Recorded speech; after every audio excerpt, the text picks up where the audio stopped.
You know that feeling when someone's watching you? Not in a crowd, not when you see anyone, but when you're alone. Late at night, that prickling at the back of your neck, the weight in the air that makes you turn, even though you know you shouldn't. Claire Harlow felt that for weeks. She told her friends it was nothing. The wind, the woods, maybe her imagination. But the night she locked the diner for the last time and drove down Route 89, she wasn't imagining it. She never made it home.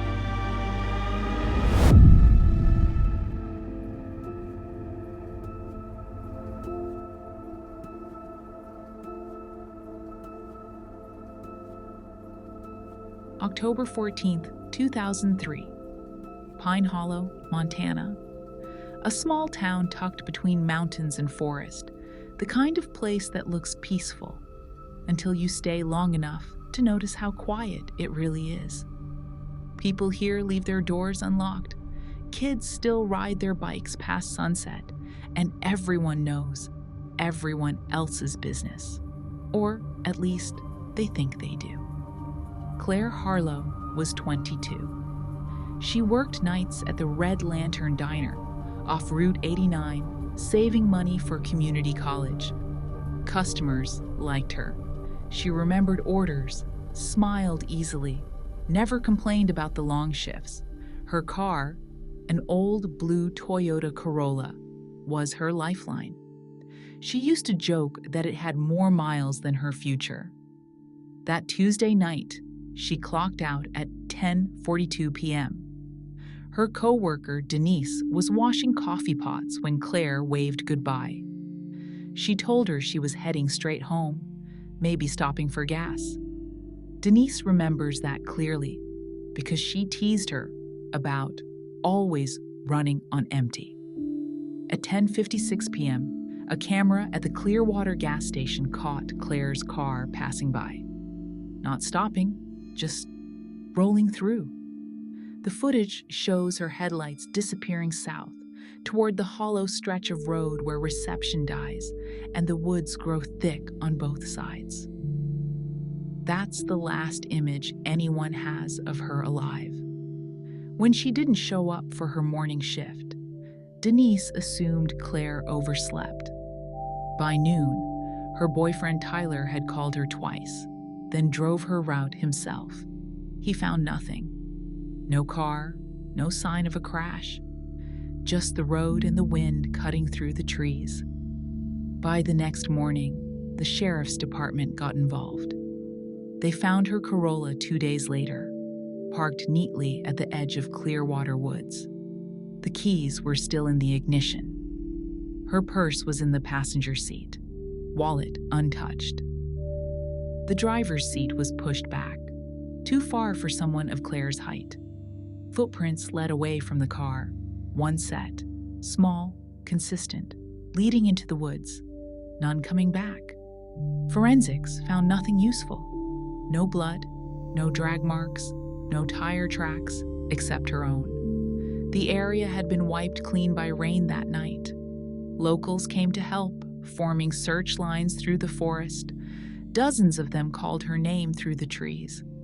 They found a shoe print, a torn page from a local newspaper with a job ad circled in red ink, and a faint trail that ended at a dry creek bed. After that, nothing. Tyler was questioned first. They always start with the boyfriend. He said he was home watching TV. The timeline mostly checked out, but some details didn't. He couldn't explain the 2-hour gap between when Claire left work and when he claimed to have last spoken to her.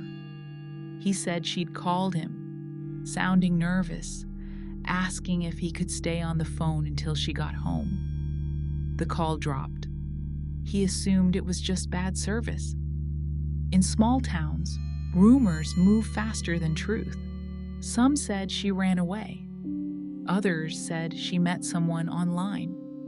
A few whispered about the stretch of road itself. that cars sometimes stopped there without reason, that people heard things in the trees. Deputy Mark Reeves, who led the initial search, later said something strange in an interview.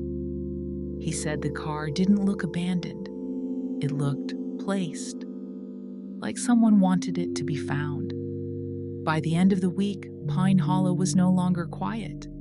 Helicopters circled overhead, reporters parked by the diner, and missing posters covered every lamppost. Claire's mother stood on the porch of their small white house, holding a photo of her daughter, eyes red from crying. When a journalist asked her what she thought happened, she said, "Claire didn't run. She was taken. And whoever took her still drives that road." No one has seen Claire Harlow since that night. And yet, if you talk to people in Pine Hollow, they'll tell you, sometimes, when the fog gets low over Route 89, they still see headlights parked at the tree line. A blue Corolla, keys in the ignition, waiting. 2 days after the discovery of the car, the search turned from rescue to recovery. Everyone in Pine Hollow knew it, though no one wanted to say it out loud. By the end of that week, more than 50 volunteers had combed every inch of Clearwater Woods. Dogs were brought in from Helena. They picked up her scent near the creek bed, but it ended abruptly, as if she'd stepped off the earth. Deputy Mark Reeves described the moment he realized they weren't looking for a lost girl anymore. "It was too clean," he said. "People don't just vanish in the middle of their own footprints." The investigation widened.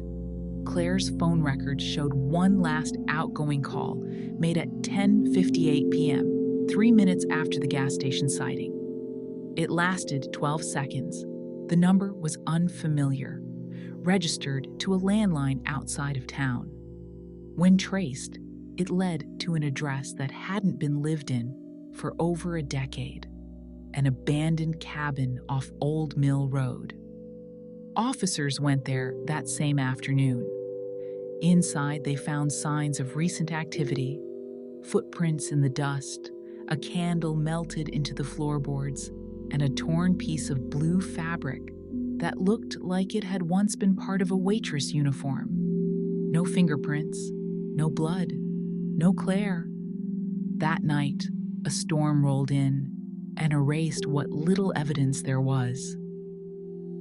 Over the next month, Pine Hollow fell into a strange rhythm. Reporters left, the search parties ended, and the forest grew quiet again. But the people didn't. They whispered. In grocery, lines, in bars, at church. About Tyler. About the strange man who'd been sitting at the diner the week before Claire vanished. About the noises people heard in the woods long after midnight. One witness came forward. An older man named Vernon Lee, who lived near Route 89. He said that on the night Claire disappeared, his dog started barking around 11:30. When he went outside, he saw headlights near the edge of the forest.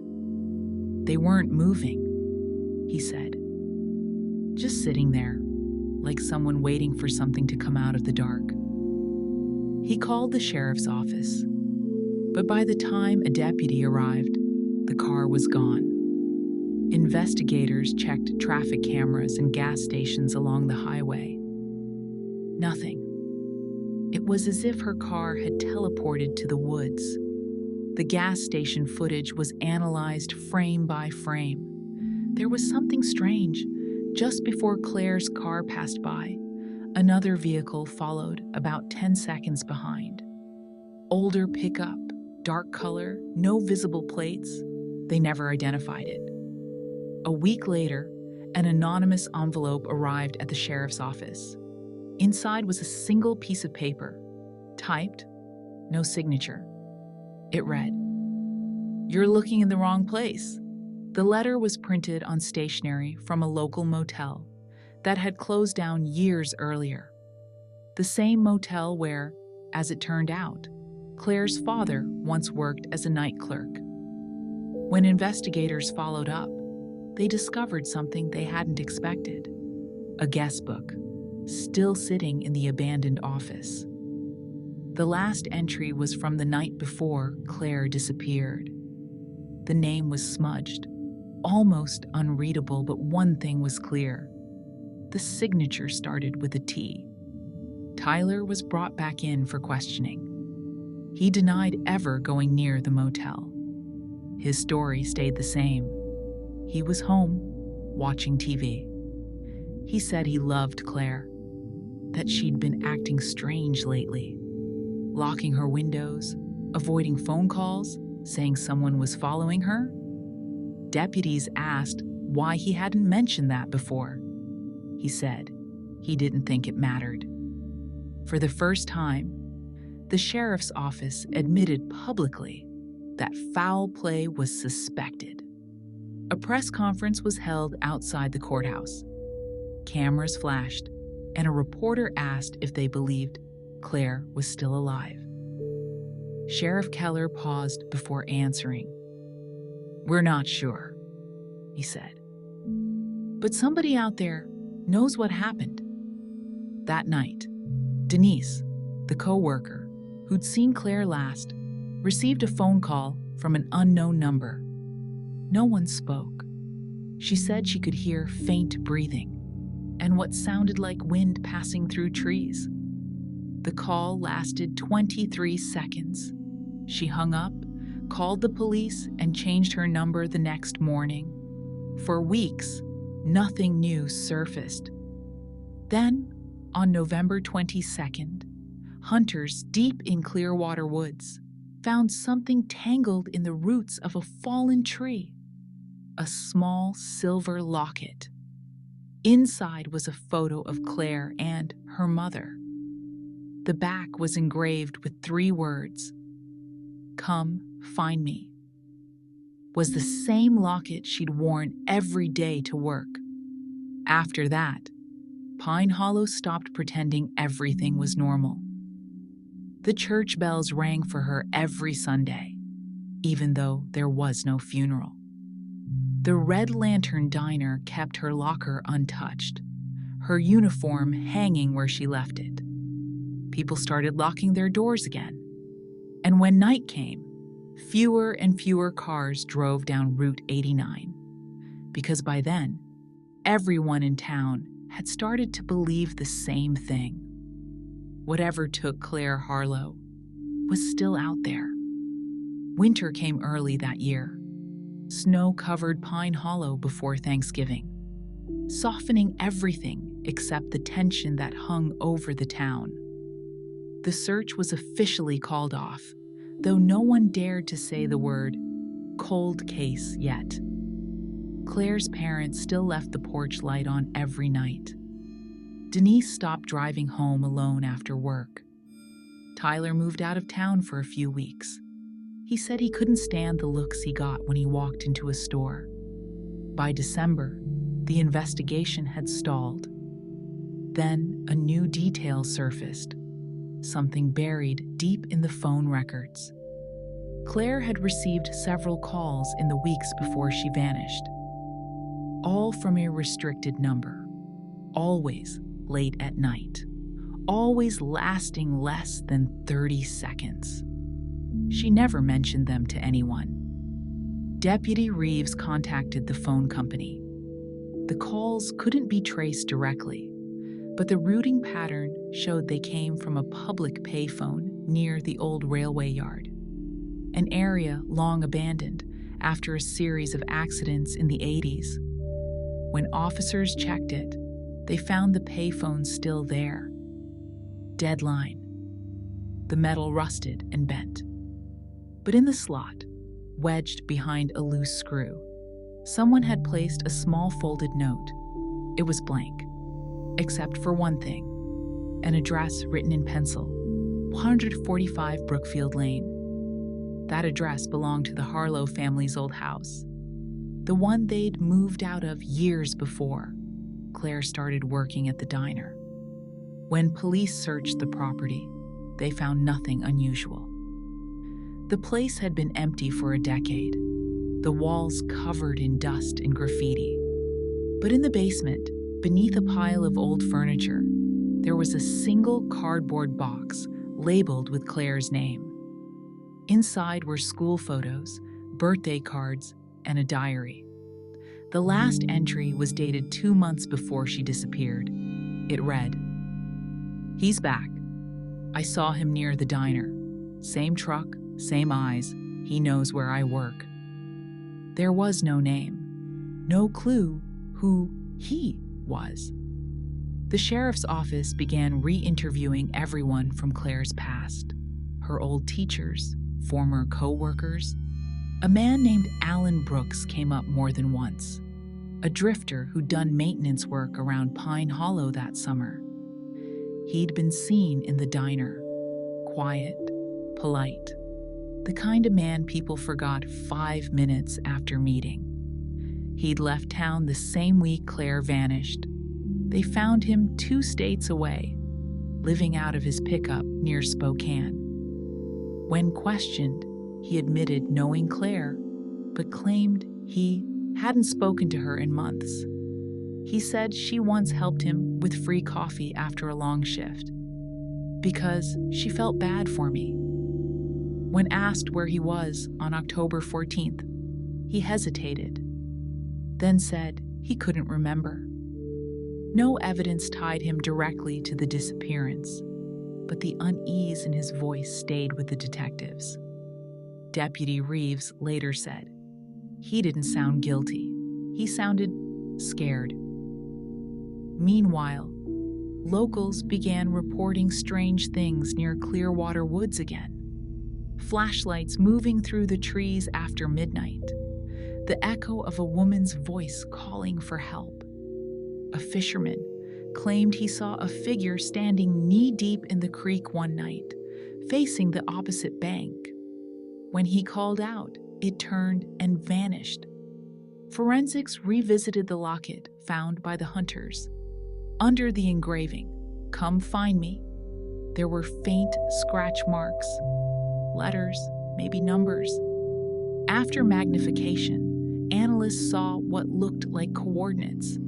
They led to a clearing 2 miles from where her car had been found. A new search began. The clearing was surrounded by trees that had been burned in a small fire years earlier. There, investigators found fragments of glass in a rusted metal chain. And near the edge, buried shallowly under snow, a single matchbook. The front read, "Red Lantern Diner." The back had been torn off. The sheriff's office didn't release that information to the public. Not yet. But the discovery reopened the case and reopened old wounds. Tyler returned to Pine Hollow to set the record straight. He gave an interview to a local news station, claiming the police were ignoring other suspects. "There were people watching her," he said. "You think I don't know that? I got the same calls she did." The next morning, his house was vandalized. Someone spray painted across the garage door. "Liar." That same week, a woman called the sheriff's tip line claiming to have seen Claire in Idaho, working at a gas station under another name. The lead turned out false, but what caught investigators' attention was how she described the woman's wrist. "She had a scar," the caller said, "like something had been wrapped too tight." Claire had that scar, a thin white line from when she broke her arm as a kid. Police drove to the location. The woman was gone. No one at the station had seen her, but security footage from that night showed something chilling. A woman matching Claire's description walking into frame, glancing over her shoulder, and leaving seconds later. The video timestamp read, October 14th, 2004. Exactly 1 year to the day since Claire Harlow vanished. The footage changed everything. For the first time in a year, Pine Hollow had something new, something that made people whisper again. The quality was poor, grainy, the woman's face partly hidden by the hood of her jacket.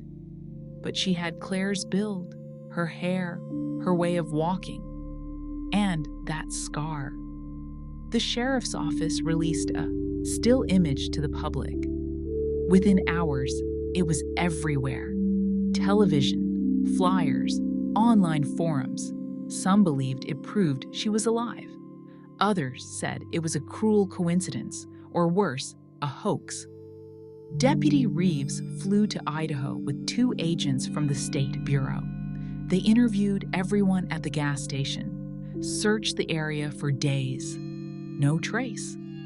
The cameras outside the building showed her approaching from the woods, not the road, and then disappearing the same way.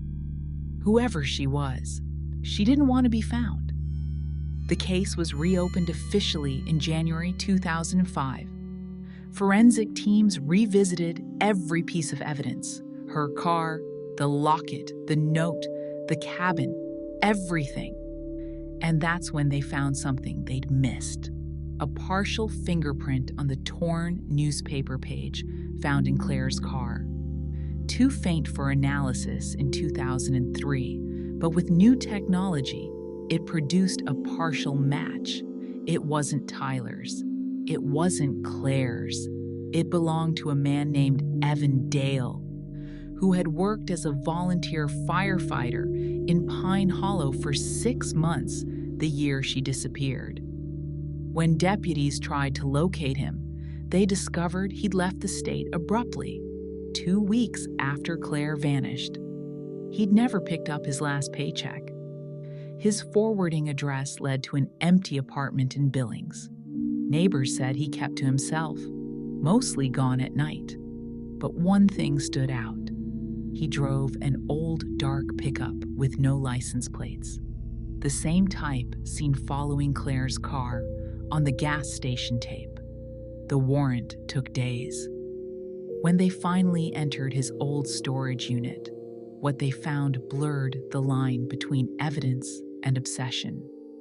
Inside were dozens of photographs, some of Pine Hollow, some of the diner, and several of Claire, taken from a distance.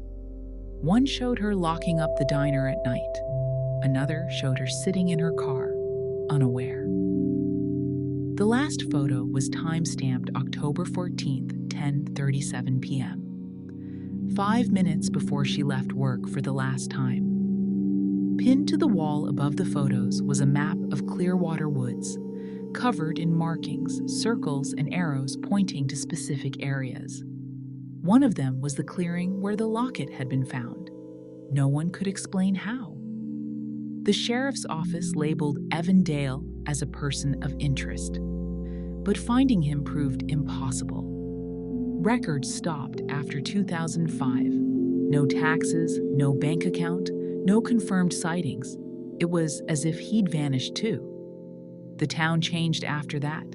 Stores closed early. Locals stopped talking to strangers.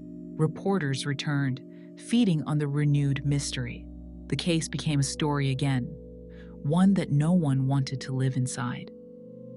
By the summer of 2006, the investigation had stretched thin. But then came another turn, this one from a place no one expected. Denise, Claire's co-worker, had moved away after the disappearance. She'd started a new life 3 states over. Out of nowhere, she contacted the sheriff's office. She said she'd found something while unpacking old boxes.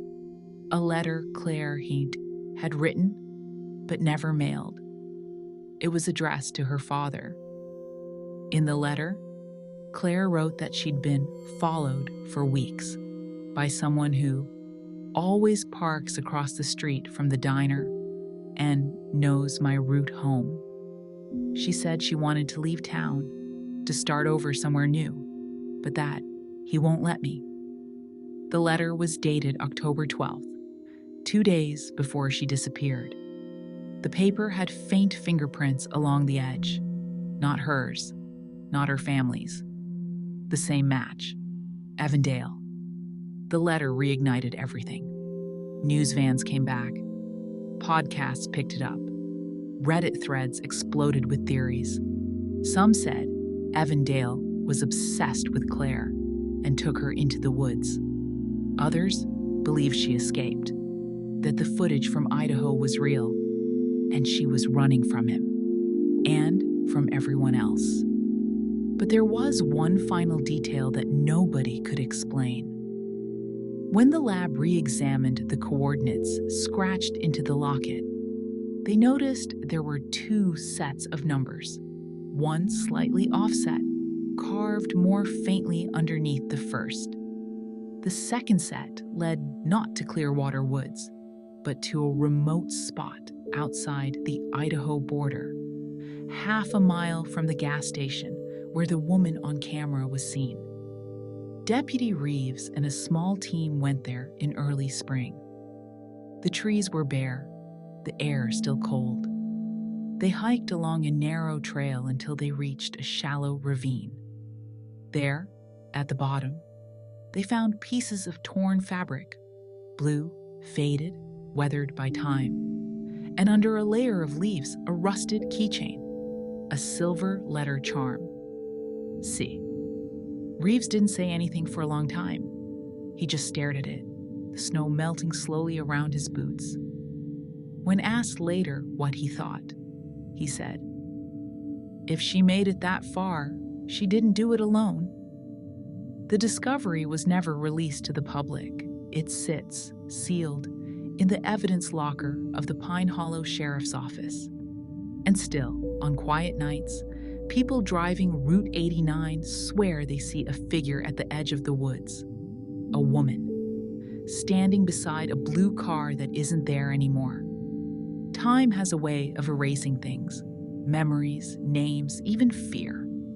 But not in Pine Hollow.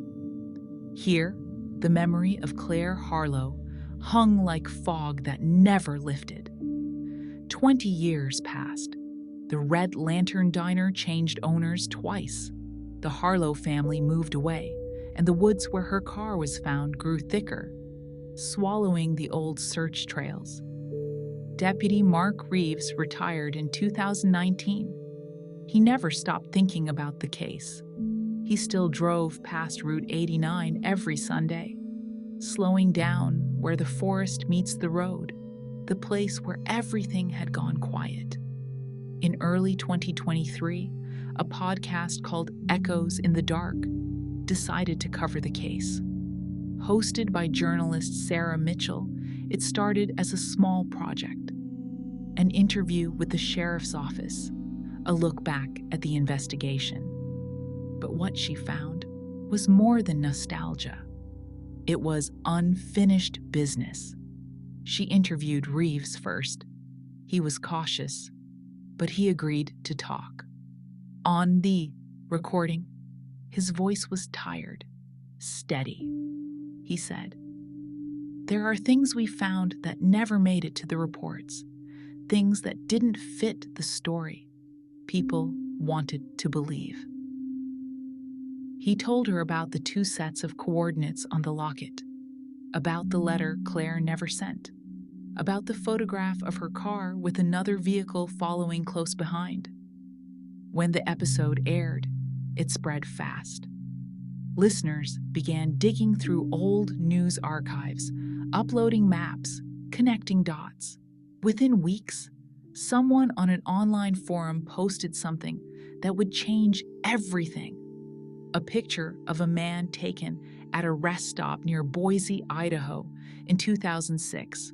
The man looked like Evandale. Same build, same narrow eyes. But what caught attention wasn't him. It was what was behind him. In the background, parked by the gas pumps, was an old blue Corolla.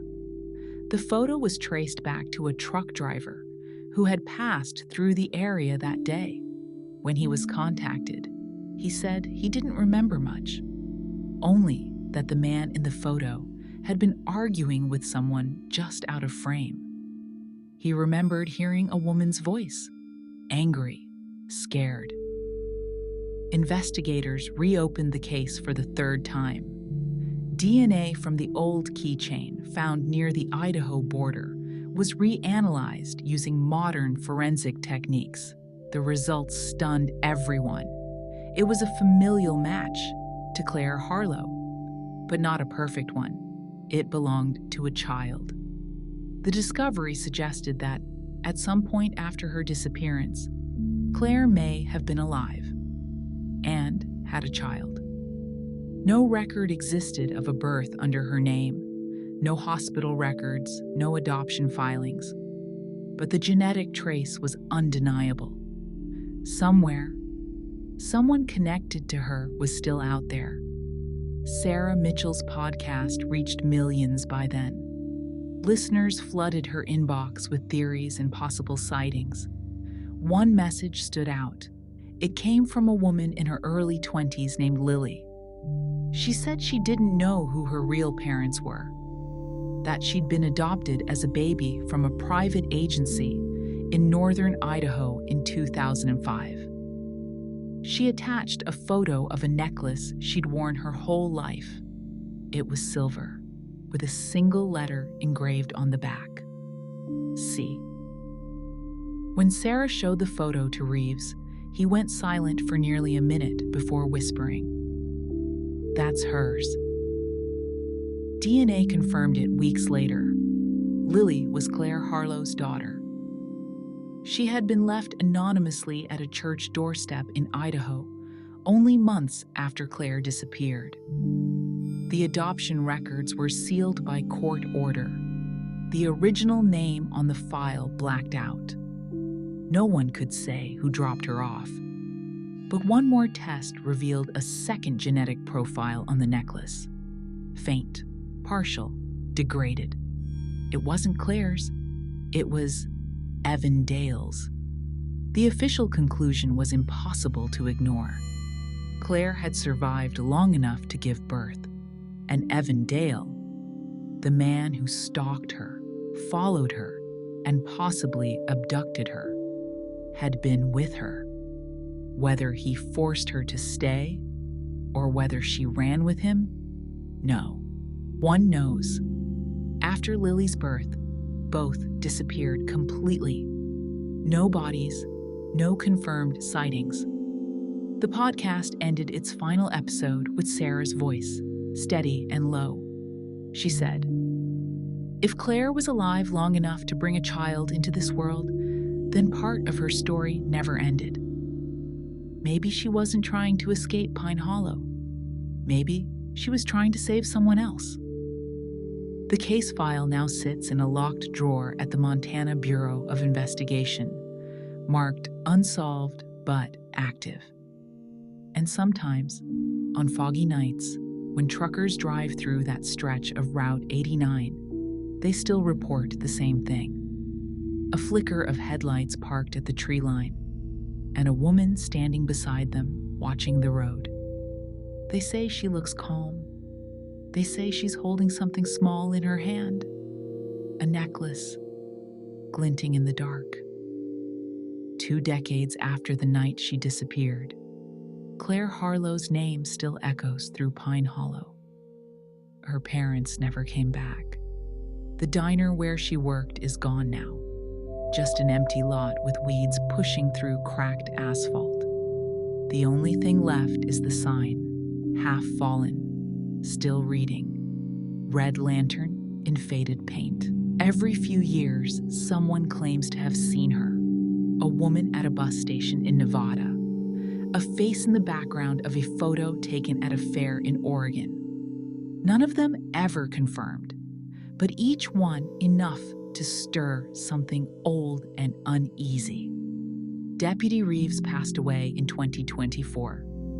Among his things, they found a single box labeled CH. Inside were maps, cassette tapes, and a handwritten note. It said, "If she made it out, I hope she stayed gone." Sarah Mitchell, the journalist who reopened the case, visited Pine Hollow one last time before releasing her final episode. She stood by the edge of the woods, where Claire's car was found, and recorded her closing words in the cold air. She said, "Sometimes the truth doesn't come with an ending. It comes with a question that keeps you up at night. Did Claire run, or was she running from something worse? Maybe we'll never know. But what matters is that, somewhere out there, her story kept going. And maybe that's what survival really is. Not escaping the darkness, but learning to live beyond it." The tape clicked off. The camera crew packed their things, but Sarah stayed behind for a moment longer. She looked down Route 89, where the forest pressed in tight on both sides. The wind came up, carrying the smell of pine and rain, and for just a second, in the distance, a pair of headlights flickered through the fog, steady, unmoving, right where Claire's car had once been. Then, they were gone. Back at the studio, when Sarah reviewed the footage that night, she froze the frame. The reflection in the windshield wasn't just the trees. It was the faint outline of a woman standing at the edge of the road facing the camera. No one else had seen her. No one else was supposed to. And with that image, the vanishing of Claire Harlow came to an end. No resolution, no justice, just the silence of a story that refuses to fade. Because some disappearances don't end in death. They end in echoes,